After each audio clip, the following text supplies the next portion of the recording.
You'll be able to tell your kids about how the US dollar was once the strongest currency in the world and you were there to watch it fall into ruin. You'll be able to explain to your kids that it was all self-inflicted, how arrogance, greed, and bullying led to the collapse. We'll get to that part of the story in a minute. But first, you'll also be able to tell your kids that you were there when they took away paper dollars and coins in favor of a US digital currency.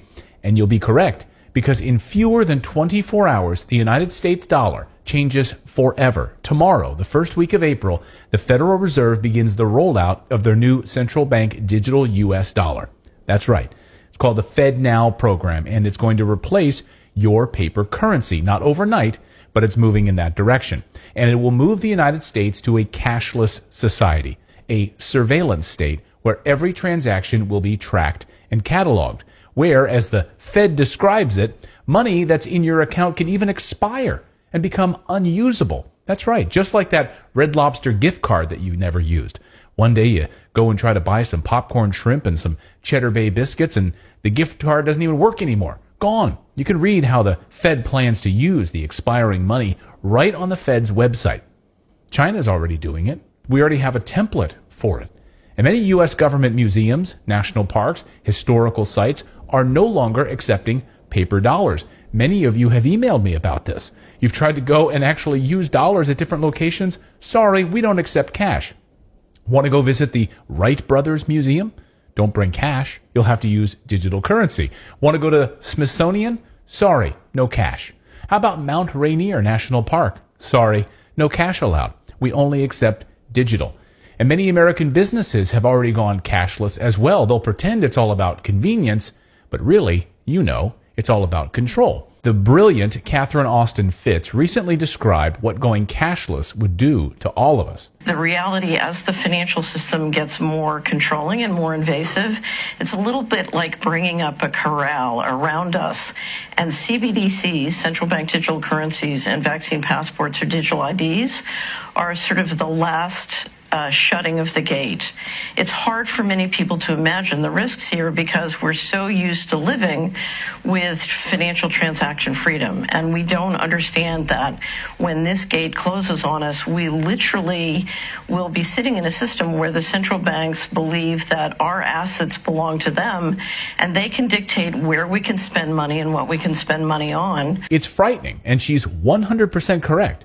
But that's only part of the story, and perhaps that's the smallest part of the story, if you can believe that.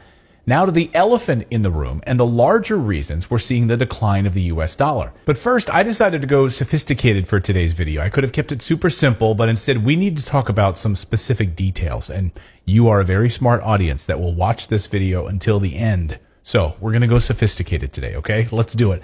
And for that, let me tell you a story. Let me start here. Back in 2014, the country of Russia annexed the territory of Crimea. We're not going to get into why they did it. You're a smart audience. You probably already know why they did it. But what we're going to do is look at what happened next. Now, the United States and Western allies then slapped massive sanctions on Russia. Then the value of the Russian ruble went down. But then something remarkable started to happen. And this is perhaps the beginning of the end of the US dollar. You can pinpoint the moment. Here's what happened. As the ruble started to decline, Russia was then forced to ramp up production of just about everything that they produce, from oil to lithium to silver to uranium, for nuclear fuel, natural gas. They kicked everything into high gear, became self-sufficient, became the dominant exporter of many of these minerals in every category. Want uranium for your nuclear reactors? You're probably going to be buying it from Russia. In fact, the United States currently buys almost all of its uranium from Russia. Isn't that funny? They did this because their ruble was going down. They needed to produce more oil in order to sell more oil to compensate for the lower prices that it was receiving in US dollars, while the United States was destroying its own manufacturing base under President Obama. For those folks who've lost their job right now because a plant went down to Mexico, that isn't going to make you feel better. Russia and China were doing the exact opposite. But all this oil production ended up putting enormous pressure on the global oil market, because now there was a lot of oil being produced. That led to lower prices in oil. And guess what? A decline in the demand for US dollars. They were making too much oil, and the petrodollar value plummeted. So US sanctions on Russia drove down oil prices and therefore demand for US dollars. Then came the war in Ukraine. And even more ridiculous sanctions. This time, they threw everything they had, the kitchen sink, at Russia. And I'm taking robust action to make sure the pain of our sanctions is targeted at Russian economy. The sanctions have crushed trade between Russia and the United States and its allies. This has further led to lower economic growth and a decline in the value of the U.S. dollar. And the Fed forecasting negative GDP growth in the United States with a massive recession about to hit our shores. But in Russia, the opposite happened. The IMF is forecasting GDP growth in Russia, and the value of the Russian ruble has hit record highs. And then this week, the bomb dropped against the U.S. dollar. Describing their talks, Putin said, "We are in favor of using the Chinese yuan for settlements between Russia and the countries of Asia, Africa, and Latin America." So, the world's second largest economy and its largest energy exporter are together actively trying to dent the dollar's dominance as the anchor of the international financial system. The petrodollar system was established in the early 1970s when the United States made a deal with Saudi Arabia to price oil in U.S. dollars. This agreement made it necessary for other countries to hold large amounts of U.S. dollars in order to purchase oil from OPEC countries, which then, of course, helped support the demand for the dollar. And it made the world's dominant currency. It let America browbeat the rest of the world. It let America go into massive debt because there would always be another country around to buy up the U.S. debt. The dollar is America's last surviving superpower. It gives Washington unrivaled economic and political muscle. It can slap sanctions on countries unilaterally, which frees that country out of large parts of the world economy. And Washington can spend freely, certain that its debt will be bought up by the rest of the world. Well, that's all changing right before our eyes. The United States has been using its control over the dollar to weaponize its economic power, using sanctions and other measures to pressure other countries to comply with its foreign policy goals. The sanctions show just how desperate the United States is to try to replace dependence on Russia and China for all of our minerals and manufacturing. We are sitting on mountains of uranium, lithium, gold, oil, and yet we don't have the infrastructure to pull it out of the ground anymore. We only have one active lithium mine in the United States, and we're about to double the amount of electric cars driving on American roads. The Biden administration is throwing billions of dollars at companies to build charging stations, solar panel parking lots, you name it. Anything in the renewable space is getting massive billions of dollars in government grants. And that's because millions more EVs are coming out, but we have to rely on China and Russia to make it happen. It's crazy.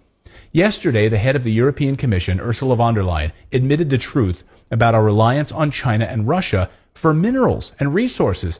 It was actually a pretty big admission moment for her. We know this is an era where we rely on one single supplier, China.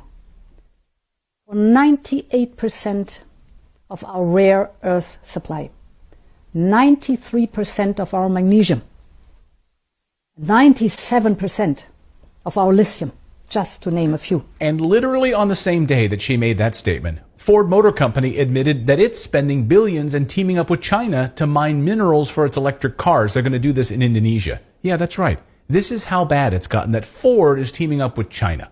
Here's Ford yesterday talking about this. Not just the mining, but the processing the materials. Actually, even if they're mined, let's say in the U.S., nickel, most of it is sent back to China to get processed. So the U.S. is trying to move away from Russia and China and bring manufacturing back to the United States, trying to incentivize businesses to go green with billions of dollars in grants and tax cuts. If you're building a new condo complex in the United States, the government will pay you to install electric vehicle charging stations. Hotels, the same thing.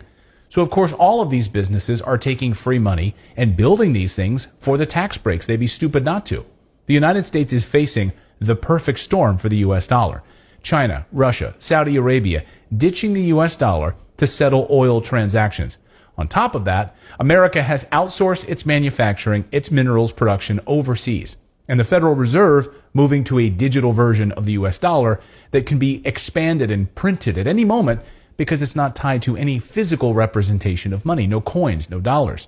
So I'm going to be watching this slow death of the dollar unfold right here on this channel. So that's the news update part of today's video. Now I want to tell you about today's sponsor for today's video, which is tied directly to these government grants for electric vehicles in the United States. This is one of those companies, guys, that, in my opinion, is about to explode in value. This little company out of Canada is called Hypercharge.